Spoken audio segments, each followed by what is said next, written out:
So, Kingdom Hearts. No shotgun canceling in this game, sadly. You can spell cancel though. Yeah, you can. Your most of your spells in Kingdom Hearts 2 can cancel out of your combo, or can be actually comboed in. In 3, I believe you can mash out spells to do combos, right? Yes. Cool. The spell system in Kingdom Hearts 3 is definitely a lot of fun. My favorite thing in way more fleshed out.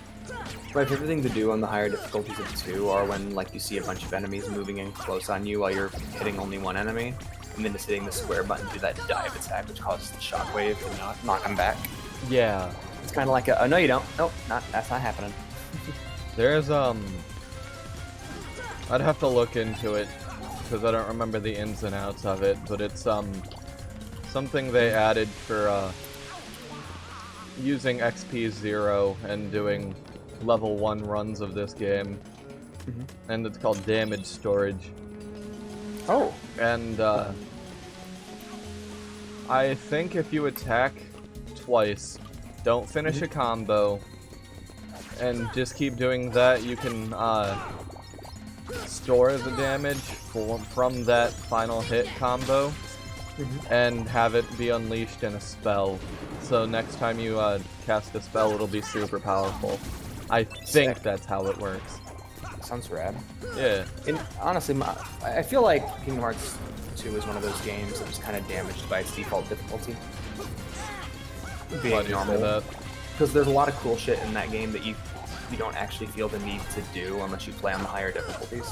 Yeah. Like, I never blocked until I fought Sephiroth. Yeah.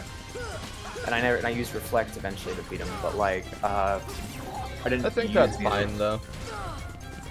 Is it? Like, yeah. I feel like blocking is a lot more important. Beginner and than a lot of normal other are, games. beginner and standard are there for people who just want to play the game and not worry about that sort of thing, in my opinion. Yeah, I just had this other, like, it's interesting because I had another moment like that the other night while I was watching some guy play Last of Us 2, and he's just playing it like it's a third-person shooter, and I'm like, oh, that's right, on the normal difficulty with the ability to listen through walls, you can just do this. Yeah. I completely forgot about that, yeah. And it's one of those situations where, like, the game mechanics are there, and I feel like in a perfect, with a, how do I put it? When a game's, like, really well put together, you'll find yourself using all of its mechanics. Like Dark Souls. Even by the end of Dark Souls, even though I'm not a spellcaster, I find myself using spells sometimes. Like for Magic Weapon or for Power Within, for Pyromancies. I mean, the spells are just, there's a lot of really good spells, so. Yeah, that help accentuate a melee build, so I end up using them. Or The Witcher, where on the highest difficulty, you have to use all the game mechanics if you want to survive. Yeah. Now there's games that are simple, like most of the Fallout games are relatively simple in terms of its mechanics. Yeah, they really are. And mechanics are defined by, not by stats, but like shit you actually do in the game. So like Fallout, you're going to find yourself doing inventory management, moving, and shooting for the most part. Yep. Maybe some sneaking, if you're going to be a sneaky character. And even if you're not a sneaky character, sneaking sometimes is highly useful. Or trying to pick someone's pocket. Those mechanics are all used in the game. Depends on the game, but sneaking and like the full 3D, like open world Fallout games, specifically 3 in New Vegas, sneaking is fucking broken. Yeah, and highly useful. Other things such as like ammo crafting in New Vegas makes a lot of sense in the hardcore difficulties. And the reason why I always play New Vegas on hardcore is because I like food to matter. Yeah. Like if there's something in a game, I almost always want it to mean something and matter to the character or to the player. Otherwise, why should it be in the game? And a lot of times people just say, Alex, it's there because it's fun. And I'm like, no! No, it's not. You think you're having fun, but you're not. I know it's fun. But, but no, I like every mechanic to matter. And I don't like mechanics being there when they don't. That's why, I've never been into cosmetics in games, because they don't actually mean anything. Yeah.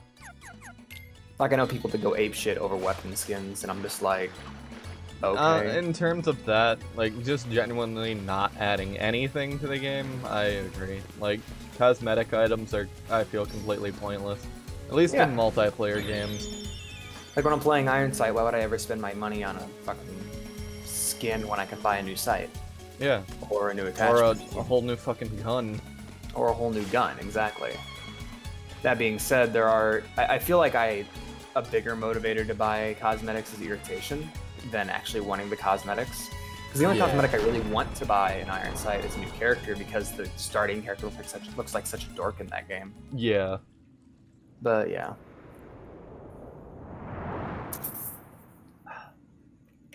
Man, that's delicious. Yeah. My first wish, Genie. Show me the key. Fucking Show me your pee hole. This is one of the rooms you fight. What's her name in 358? Oh, yeah. Whatever her name was. I don't know her. Can't recall. Oh well, I guess she doesn't matter.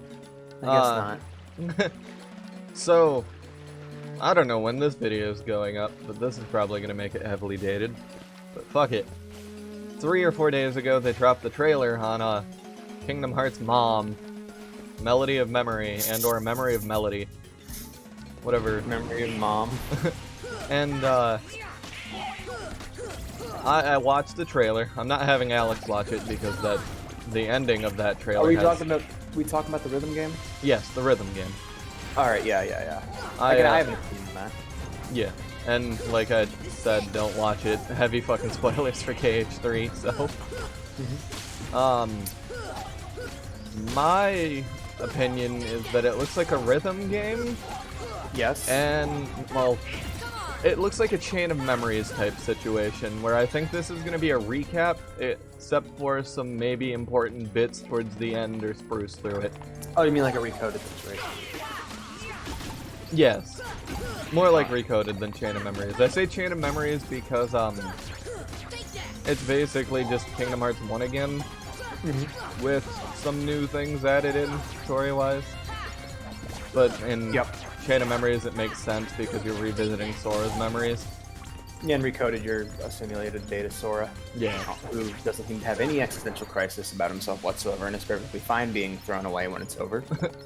Which also brings me to the next point. I saw certain worlds in that game, and it was Kingdom Hearts 1 Sora's outfit, which leads me to believe also that it's gonna be somehow related to a Chain of Memories situation. Now, I want to point out that whenever a new Kingdom Hearts game is shown off, Sora is almost always in his Kingdom Hearts 1 outfit. Oh, really? Yeah, I've as someone who's like, if you used to follow these games obsessively, because I was crazy. Yeah. Every single time a new one was shown off, there was that moment of fear of, oh my god, are we going back to the old shitty outfit? Because I like the new ones better personally. Yeah.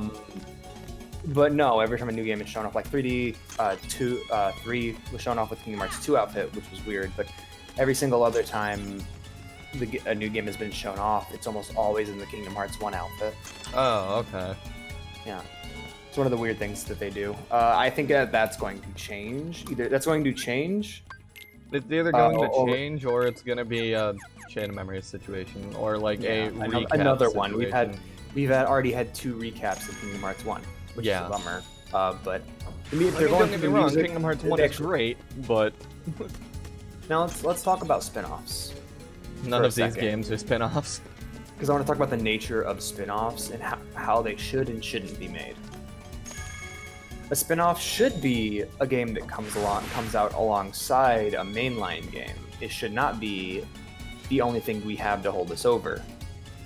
A spin-off should be different, unique, and fun, while telling its own unique and equally unique and fun story. It should not be a mainline game disguised as a spin-off. Yeah. Or a spin-off disguised as a mainline game. And I think now I'm fine with stuff from spin-offs being reintegrated, such as mechanics or like plot lines and shit, into later story entries. But spin-offs should be completely ignorable by people who aren't into that kind of game. So like if you're a Persona player and you don't really like rhythm games, Persona 3, 4, and 5 dancing are all completely ignorable, you know? Yeah. Or the fighting games, same thing. If you're not into fighting games, you can ignore those games and not worry about them. But if you're into fighting games and Persona, you'll be very much rewarded. Definitely. And the biggest problem with Kingdom Hearts is they stick the main story in these spin-offs, forcing people to buy They're not every single spin-offs, they're mainline games. Exactly. They're mechanically spin-offs, but story-wise, they're mainline games and entries. Not a chance. Now, the You see, she's relevance princess. ranges One from of seven who Recoded somehow hold the key all to the way up opening the to door. fucking. 358 tied in with Chain of Memories. I was gonna say Chain of Memories, either Chain of Memories or Dream Drop Distance, because I wouldn't know. both As the much feeling as I of, would agree that Dream Drop is a spin-off, it is continuing the main story completely. that's the point I make. You either have Recoded, where you're like, what the fuck, I wasted my time, I just played this entire game for one cutscene, versus Chain of Memories slash 3D, where you're like, oh, you released Kingdom Hearts 2/3 and you just didn't tell me. Yeah.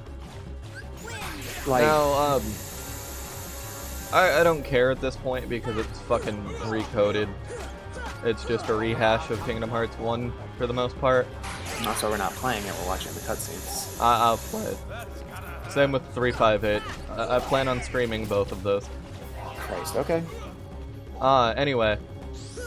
Spoiler alert for Recoded, if you're not aware. The only important bit is a secret and/or it just happens naturally cutscene that leads directly into Dream Drop.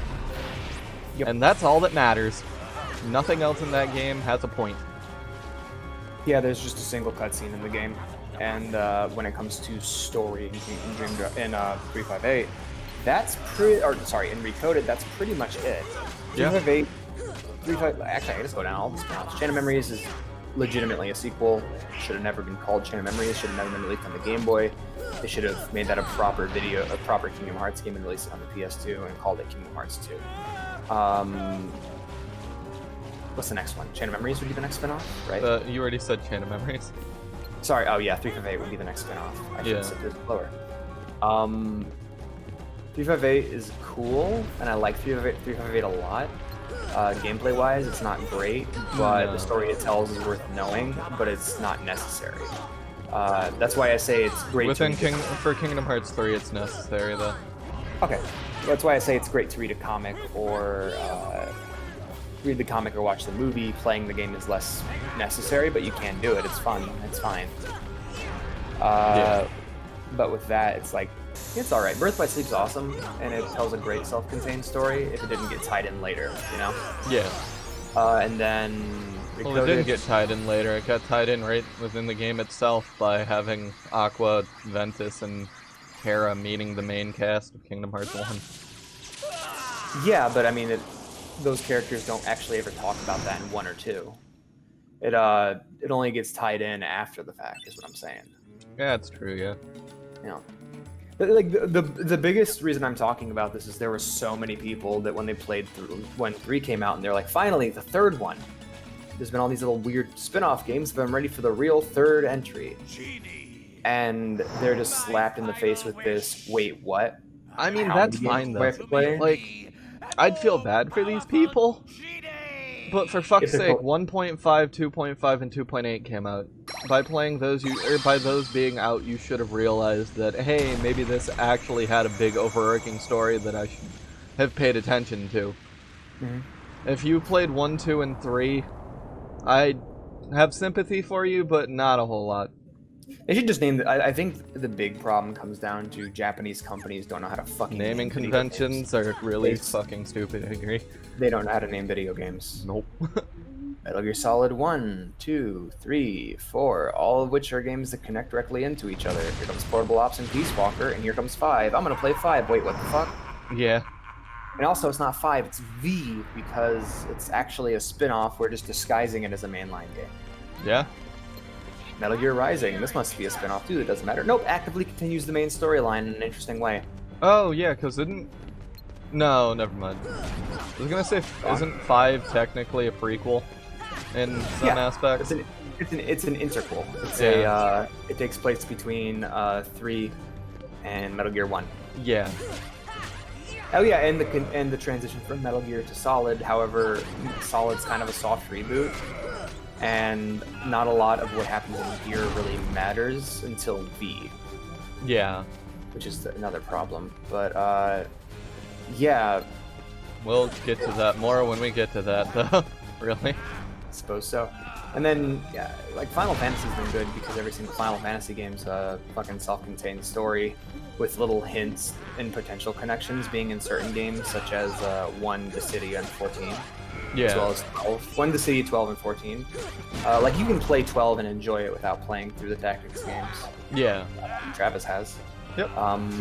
Or Or 10 possibly being connected to 7.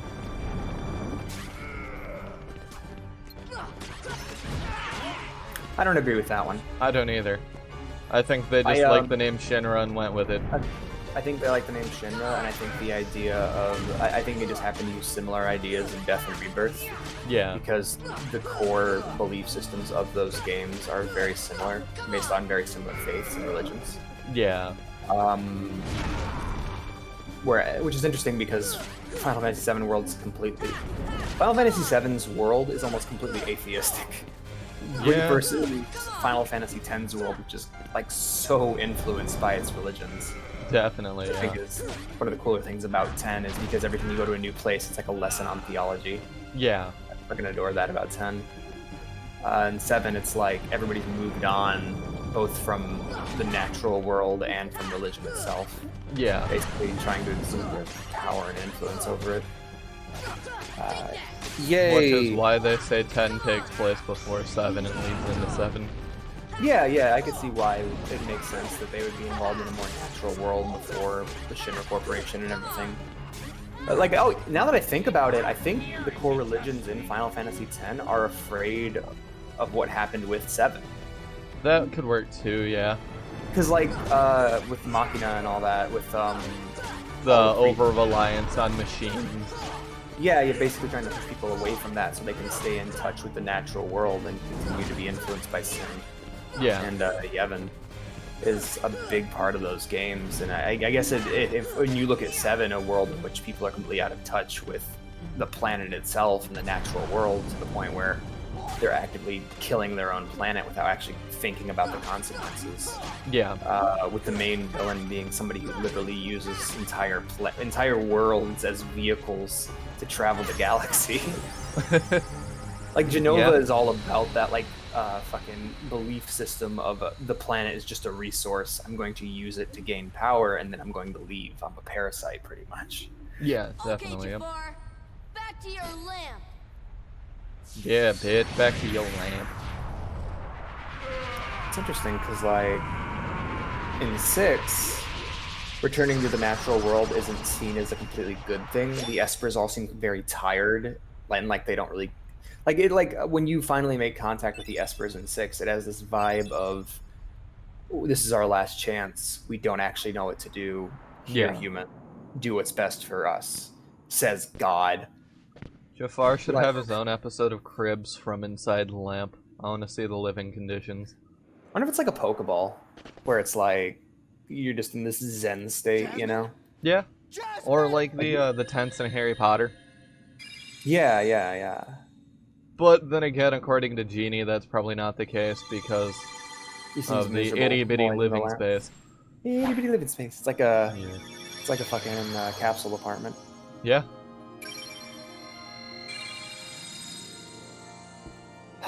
But yeah, Final Fantasy's a lot of connective tissues like that I like thinking about.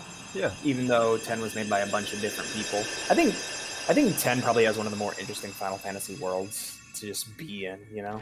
Yeah, definitely. I really love 10's world, but that's also probably because I'm biased and I like the island aesthetic. Oh yeah, the island aesthetic is great. It makes perfect sense why you can't just use the world map, you know? Yeah. Because like everything's broken up and it's so far apart. Yeah, one of the things I liked about 6 and onwards with Final Fantasy is just wanting to do different styles of fantasy settings. Yeah. Because 1 through 5 is very Western, very Dragon Quest, very, you know, Ultima. Yep. And once you get away from that, you start leading to more interesting settings. Like 6 is all steampunky, 7 is full-on cyberpunk. Yes. 8 is a weird high school drama, military. It's weird. Modern. 8's kind of modern, which is interesting. And then that got used again later for 15. Yeah. 9 is a full-on return to fantasy, but it's far more whimsical. Oh yeah. Like definitely. it's more like Chronicles of Narnia, I Yeah. guess. Like it's not Tolkien. It's C.S. Lewis, you know. Yes. And then our Canterbury Tales, and then 10 is the island aesthetic, which I adore. 11 is again a return to form, a much more of a return to form. But that was Also an basically MMO, so I don't consider it part of the main line. Well, it's funny because when they were creating that, they were trying to make basically 11's entire basis was the attempt to create what they always wanted Final Fantasy 1 to be if they had infinite budget. Okay. And the natural conclusion of that would be people making their own unique characters and working together to form a unique party. Yeah. That's why 11's so fucking weird and non-MMO-y because, well, I mean, even MMOs at the time weren't built like 11 was, where it was like structured like a normal Final Fantasy game where it's go and grind until you can fight the boss, you know? Yeah. One day I'll go and play 11. I don't know if we'll LP it. Not making Probably any not. promises either way on that one. That's one of those things that's going to be it is going to be a time-consuming project that I'm going to have to work on as soon as I get home from work and up until I go to bed. Yeah, And no, then when I we're wake up, probably it- never it- playing that. Yeah, and if it is, I'll have to take full responsibility and handle it myself. Yeah. 14 on the other hand's easy. It's going to be Now, if really... Dragon Quest I- X ever comes to the US, you can bet your damn ass I'm streaming the fuck out of that. Yeah, like the MMOs for Final Fantasy are games that I look at. I look at 11 and I go maybe, and I look at 14 and I go yes, but Yeah. it's going to be difficult and it's going to take a lot of time and it's likely not going to be streamed. Yeah. It's going to be something I work on the side on my own and then I just mass upload and we're going to record it like we do this. It'll be like recording the entire Kingdom Hearts series, but it'll be for a single game. Yeah. God forbid that. Let's hope that stays interesting. No. It won't. Well, to be honest, I wouldn't have done it if I hadn't heard they're actually going back and making changes to the story to make it more easily consumable. That, So you're not okay. stuck doing shitty side quests for hours. But I will cut out what I deem to be filler. You know? Yeah. That smarmy vizier could have At that point, if someone had stuck around. why not just make it a full-on movie? Why not just cut all of the grind out? Because I want to show off some. I know. Because I want to show off some fights that I like. Yeah. Some good boss fights. But yeah, 11's interesting. Hi, Donnie, And, mommy. 12 is Ivalice, which is awesome because you finally get to see that universe fully that setting that's been built up by like Vagrant Story and Tactics. Yeah. Like you get to see that built up into its own 3D setting, which is awesome, but plot's not that interesting. Who cares? So would you consider Maleficent to be Riku's dominatrix? Gotta be moved to this much more interesting topic. No. Oh. She's like a mother figure, I suppose. Oh yeah, definitely. Giving him guidance, you know, when he feels so lost. Like Riku wants to be relied on. He wants to be seen as like a big brother pretty much. And when he's not relied on and people don't trust him to give orders and be the leader, he falls apart, you know? Yeah, definitely. And his arc is just learning to accept that